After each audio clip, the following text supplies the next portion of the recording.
Hello and welcome to Todd Rolls Dice, where it's time for another last week in Warhammer.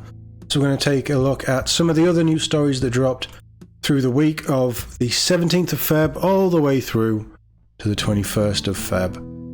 And as always, we're going to start with the Rumour Engine. This is the Rumour Engine of the 18th of February, but as you can see, it's a Sigma model. I think I said that last time, but this is definitely a Sigma model. I'm even going to go, this one is weird, I think. Unless it's pointing at some sort of narrative stuff. But they're talking about food and brain food and eating dreams and weird stuff like they always do in their write-up of these articles. But it's the picture that we want to look at. This is a Cruel Boy spear to me, I think, and it seems very shamanistic. The Cruel Boys have that shamany vibe, they have shamany characters. I can see them using some poor orc or Uruk's brain as some magical ingredient for something. It just gives me a Cruel Boys vibe. The funny thing about this is Cruel Boys have already had their battle tome. So is this hinting at potentially new characters dropping as other factions get things? Or maybe as the story progresses and we get more Path to Glory books, are they going to do new models to accompany them down the line? Who knows? That's what I think it is. I could always, of course, be wrong. So let me know what you think it is in the comments below. And we'll move on to our next article. And for our 40k fans across the pond, Combat Patrol magazine is coming to America. They usually do these magazine runs with every new edition. It came out in the UK and it says here's some parts of Europe as well. Well, I think I picked up episode 21 because it was a chaplain on bike. And I got it for, I think it's $9.99, so a ridiculous price for such a cool model. Every now and then it's worth picking these up because sometimes the models are worth having for such a heavily discounted rate. But it's finally coming to America, so this gives you 9 full combat patrols across the length of the series. Each magazine includes miniatures, rules, lore background, and the first issue is coming soon. So just to confirm which combat patrols you can get access to, it is the new Terminator-based Space Marines Combat Patrol, the new Tyranids one, both of these were from the starter box. The Eldari, there's Chaos Space Marines, Orcs, Leagues of Votann, Genestealer Cults, and Astra Militarum, and finally World Eaters as well. The other ones, they are the old Combat Patrols that I think as the new codexes come out, they've changed them.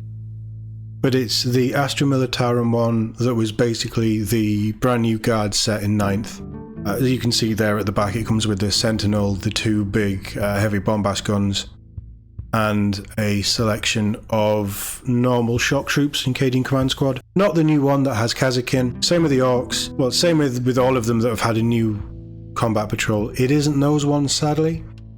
But still, it's a lot of models for a very discounted price if you want them. You get paints and all this stuff thrown in to pad it out as well. But with this being solely focused on 9 different combat patrols, I think it's a bit of a harder sell, in all honesty. There is also a premium subscription that you can do, and you can see the contents there. Premium Kit 1 is a Brutalis Dreadnought and a Hive Tyrant. Is it? Some big Tyranid bug. Premium Kit 2 is a beautiful, beautiful Demon Prince. I believe how these work, it'll just be the full kit as well, so you could build the Age of Sigmar side if you wanted to do that. You're doing a 40k magazine, I don't know why, but the option's there. And some Howling Banshees, I think they are. Kit 3 is Killer Cans and 3 of the Votann mech suits, and Premium 4 is a Rogel Dawn and the Genestealer Cults HQ, the Brood? Something? I can't remember, but with the old Primus model, the Magus, and then the Primus Alpha, Genestealer Alpha something? I can't remember, there's so many names. It's coming up for pre-order very soon. You can do it through Hatchet Printworks. There is a link in this description, and I will link this article in the description of the video. So if you are interested, it is worth looking at, but probably only if you want all of the stuff. If not, you can always do what I do and pick up the odd issue of the magazine here and there, as in when something takes your fancy. Every now and then when they drop an article, I like to cover the narrative and the championships, because it's something I'm interested in. Warhammer tournaments, narrative tournaments, the proper big tournaments. I have an idea in my brain that I would love to go to one of them somewhere, don't know where. But this is a new one. We've already had the dates for the US Open 2025. We talked about that a little while ago. This is for the Grand Narrative event that is returning in November. And as you can see from the pictures, the narrative guys go all out, which I love. I love this idea of just picking your army and just fully embracing yourself in it. This is how I'd want to play. Just fantastic pictures. There is more on the grand narrative stuff. There's some of the other articles on WarCom as well, so you can get to those through this one. Look at these pictures. Fantastic. But this is just to confirm that the next grand narrative event is going to be from the 7th to the 9th of November 2025, and it is being hosted at the same place as last year by the sounds of it, the Hyatt Regency in Atlanta, alongside the 2025 World Championships of Warhammer. Tickets are available for the event from Saturday the 1st of March, if you're interested in picking up tickets. And Warhammer World will once again be included as part of the grand narrative, although this time the event will take place before the Atlanta event, setting the stage for the grand narrative in a linked series. So that sounds fun. But the Warhammer World Grand event tickets will go on sale at a later date, even though it's before the Atlanta event. So keep an eye out for those if you want to go to the one at Nottingham instead. That's probably where I would be looking to go, because Nottingham is a hell of a lot closer than Atlanta for me in the UK. So a little bit of fun there, and I love seeing this stuff. I really do like that GW are starting to push the narrative again. Obviously all their rule sets and everything is built for the tournament, the competitive scene, and I kind of get that. That's where they want to push it, and there's a lot of love and a lot of people that play that side. But for me, it's all about the narrative, and I love this stuff, and I love seeing it. So hopefully we'll get more articles on these in the future. And while we're talking about events and tournaments, it seems fair, this just dropped today, so I'm throwing this in quick. The ITC 2025, there's been some changes to the competitive calendar. I'm not going to go through these because this article isn't going to mean anything to me. But I'll give you the highlights. So they've tweaked some season dates. It looks like the season is being backdated to begin on the 25th of November 2024 and will run all the way to that World Championships of Warhammer in November 2025. The country rankings and golden tickets, they have made changes there as well to try and improve how they deliver these systems. If you want the full details, you can pause the video or you can go and check the article out. It will be linked in the description below. For organisers, there's automated tokens and an official format template, which is hopefully going to start to help the people who organise these things. And finally, event rankings boosts and linking them to your My Warhammer account. It's an option there. It looks like they're going to try and bring that in with their partnership with Best Coast Pairings that they announced last year, I believe. So more things and more interaction with your My Warhammer account might start to make those accounts mean a little bit more than just ordering things through GW and having to sign in on the site every 5 minutes. Look at that, just amazing. I know it's blue, but still, what an amazing full-scale model of I guess it's full-scale. Pretty big. Let's go pretty big model of one of the new Terminators. Really, really cool. So there's a list of changes there. If you want more detail, do check out that article. But I thought as that just dropped, we'd tag that on with our tournamenty roundup. And now for our Warhammer Plus roundup that dropped this week. So we have 3 new videos and a teaser for the Blacktalon Season 2. We will touch on that on our next article. I'm not going to play the video, so if you want to check it out, please check out the link. There is a trailer. We'll talk about Blacktalon in a moment. But our new shows for this week are a AOS battle report. I do like their battle reports, but if you fancy watching it, this is the 4 gods going at it in the mortal realms. So Khorne, Tzeentch, Slaanesh and Nurgle are taking it upon themselves to see who is the strongest, or certainly who has the strongest followers. So that might be a fun one. I'll hopefully catch up with that over the weekend. The Mech Boys Workshop is a look at their Destruction Derby terrain that they did last month. I believe that was for another Warhammer Plus video. That could be quite an interesting watch. They're usually quite interesting. And we have a new Scribes and Scriveners, which is Alex talking to Nick Kime, who is best known for novels and short stories about the Salamanders. And he's done a few, or at least one, but I think he's done a couple of the Dawn of Fire series. And it's also Black Library celebration this week, so it's quite fitting to have an author of Nick's status and obviously connection to Black Library. I think he's been writing for them for quite a long time. It's nice to be celebrating him as well as celebrating Black Library this week. All of that stuff is available on Warhammer Plus if you have it. If you don't, it's probably not the best week to start a subscription because there really isn't a huge amount here if you're not interested in the battle report or the interviews and workshop. But we do have a tease for a new animated show, or a returning animated show, I should say. So this is season 2 of Blacktalon. First season I thought was excellent, and it actually, as someone who doesn't know much about the Stormcast, this really gave me a better idea of individually what they're like and the forging process and their lore, and it actually made them much more interesting. So this returns in March for season 2, which will hopefully pick up the threads that were left dangling with Neve and her band following season 1. And it wouldn't be Warhammer if it wasn't promoting the models as well. So we have pictures of their Blacktalon box that is currently available that came out. I believe it was a Black Library thing. I might be wrong on that. But they've done quite a few of these, linking in with certain books or certain shows. They like to give you models to help you play out with scenarios and things on the table. And I believe these guys are quite powerful in iOS 4 as well. But stunning models, I wouldn't mind picking these up for myself actually. That's how much I like them. But season 2 of Blacktalon will air in 2 halves.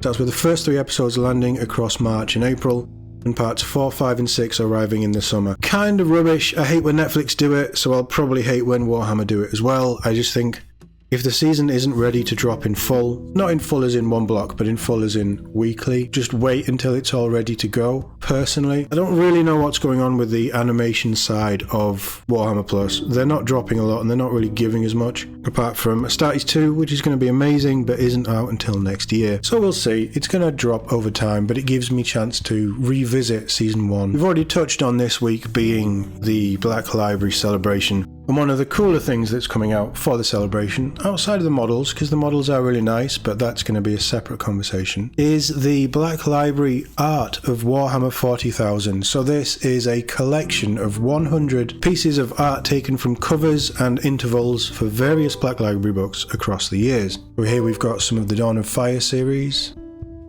I believe that was it a Rogue Trader one? Did they do a Rogue Trader? Motley Cast of Void King and Rites of Passage. I remember these books coming out. And then we get this one. This is Atlas Infernal. Just an incredible piece of art. As soon as I saw this, I just sat up and thought, yeah, that's exactly what you want. It really hits that 80s sort of fantasy horror vibe that Warhammer, to me, really feels like it should be in. Certainly 40k. Right, these are good, but they're a bit flashy and clean, whereas this is just... it feels grittier, it's much more grimdark. This is just incredible, so it's nice to see this. And then we have, again, very clean, but it is Necrons with everybody's favourite Fabulous Bill. And then a couple of the Eldar down here. These are all quite new ones, I believe. Certainly they're new characters. And then the Kingmaker novel as well. And who could resist the glorious charm of Ibram Gaunt? Colonel Commissar himself. Yeah, I mean, all of that. I hope that they have all the artwork from the Ghosts books, because, yeah, I just love the Ghosts. The Ghosts are great. I really need to finish that series. No spoilers in the comments. But yeah, it's a nice collection of art from across the years, which is really, really cool. But I think that's my favourite. That just blew me away when I saw that. I'd forgotten that 40k looked like that. That's how the new stuff has kind of, in my view, diluted the setting. Just going from these. And then bam, it hits you. It's great. So that's coming up. I believe that's coming up for pre-order on Saturday. So if you're interested, it'll be quite a nice art coffee table book. If it's your thing. I won't be picking this one up, although I do love the idea. And I do love a lot of the art. So if you want to pick that one up, it will be available to pre-order soon. And we're going to continue with the Black Library celebration with a couple of quick nods to articles that are currently out. So there is an Evan Dickin interview about Malineth Witchblade. She is one of the daughters of Cain. And her new novel is coming out this weekend as well. There's a couple of art there with her and Gotrek in the Mortal Realms.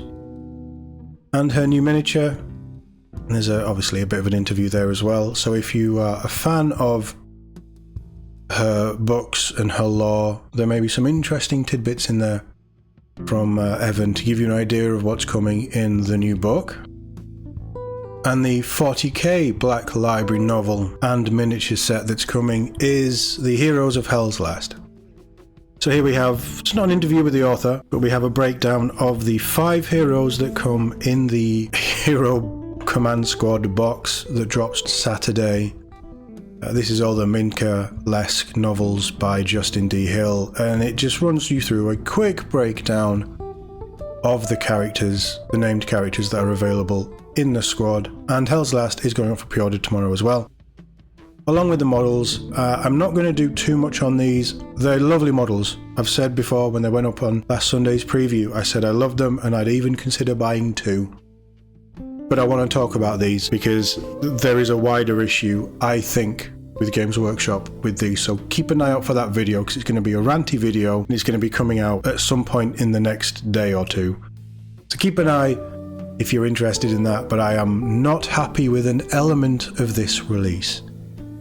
As you can tell, I'm dancing around it. You can probably work out what it's going to be, but either way, they're stunning models. I haven't read the Minska-esque series. If you have in the comments, let me know if they're worth picking up because I'm always on the lookout for something new to read. And finally, from the Black Library celebration, it wouldn't be celebration time without a vote. The Black Library Book of the Year. Last year, there was some fantastic books. Running from, it says February to January. I suppose January's been and gone, hasn't it? I don't even know what month we're in. There was quite a selection of fantastic books dropped last year by all accounts. Lazarus, Enmity's Edge is a book that I would like to pick up by Gary Cloyster. I'll probably pick that up in paperback at some point. There was a couple of Astra Militarum things, Siege of Rex by Steve Lyons, Death Wilder by Victoria Hayward, and Leontis, Lord Solar by Rob Young, to name a few. Eidolon, Ulrich Hammer by Matt Collins was a Heresy novel, I believe. Yeah, you can see right there, Heresy. Callous and Toll also came out. I did enjoy that one. That was quite nice. We also got the Skaven Tide tie-in. Oh, there was a Tau book as well. I remember. Yeah, I've already voted, so I'm not going to vote again because that wouldn't be right. There's only one book. Dark Oath by Chris Thurston. Just incredible. Not only is it my favourite book of last year, it's my favourite Black Library novel I have ever read. I love Gunnar Brand as a character. I love the characters around him. I can't fault it. Absolute 10 out of 10. And I don't do 10 out of 10 for books very often. But if you want something really, really fascinating to read, even outside of Warhammer and Black Library, just as a fantasy novel, I would highly recommend it. So that got my vote because I want it to win, and I want a fancy special edition, and I want signed by the author. I want cool stuff with it. I would put money down for that right now. I doubt it will happen. I think that Dark Oath is such a niche thing. I don't know how many people read it. But yeah, that was my pick.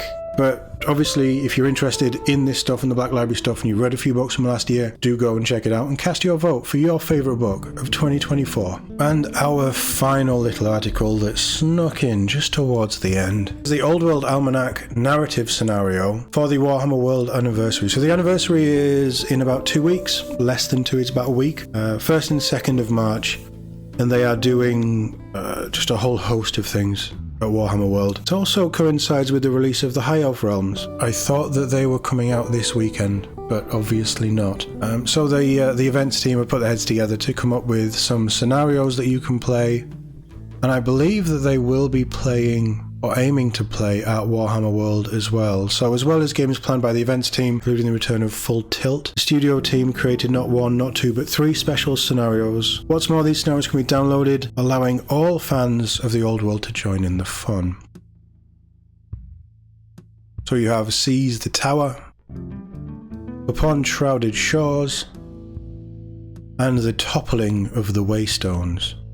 So there we have it, on top of 3 scenarios for Middle-earth Strategy Battle Game earlier this week. We also have 3 new scenarios for Old World that you can check out, and there is a link to this article in the description for you to download them and play. I know nothing about Old World, I know nothing about any of these scenarios, but if you're an Old World fan and you plan on playing these, let me know which one sounds like your favourite.